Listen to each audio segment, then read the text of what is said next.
জামায়াতে ইসলামী সেই সংগঠন, যেই সংগঠনের দায়িত্বশীলেরা যখন দায়িত্ব পায় তখন তারা ভয়ে কেঁপে ওঠে, তাদের মন কেউ রাখা আছে জবাবদিহি তাদের মাথায় ঘোরে।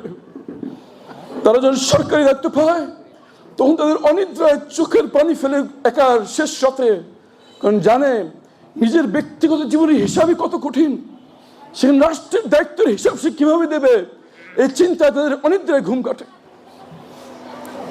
আমাদের জামায়াত ইসলামের সাবেক শহীদ দুই রাহবার, শহীদ মতিউর রহমান নিজামী, শহীদ আলী হাসান মুহাম্মদ মুজাহিদ, তারা মন্ত্রী হয়েছিলেন।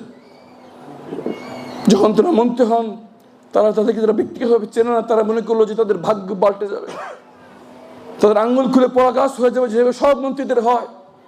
আমরা দেখি দল আসে দল যায়, মানুষের ভাগ্য পরিবর্তন হয় না, দেশের ভাগ্য পরিবর্তন হয় না, কিন্তু রাজনীতিবিদদের ভাগ্য পরিবর্তন হয়ে একদম লাল দুনিয়া হয়ে যায়।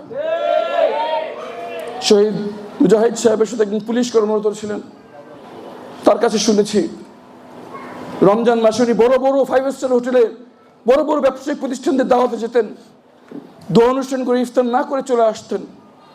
পিএসকে বলতেন বাইরে থেকে একটা মুড়ি একটা ছোলা আমার জন্য, আমার যত পুলিশের সবার জন্য নিয়ে রাখবো।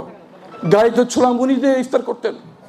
একদিন তার পুলিশ আর না পেয়ে বললেন, স্যার এত বড় বড় জায়গায় আপনি খেতে যান, আমরা তো পঁয়ষট্টি টাকা দেখুন দিনগুলো খেতে পারবো না, আপনার সাথে একটু খেতে চাই, কিন্তু আপনি তো খেতে যান না, আপনি নিজে ছোলা মুড়ি খান, আমাদের ছোলা মুড়ি খেতে হয়।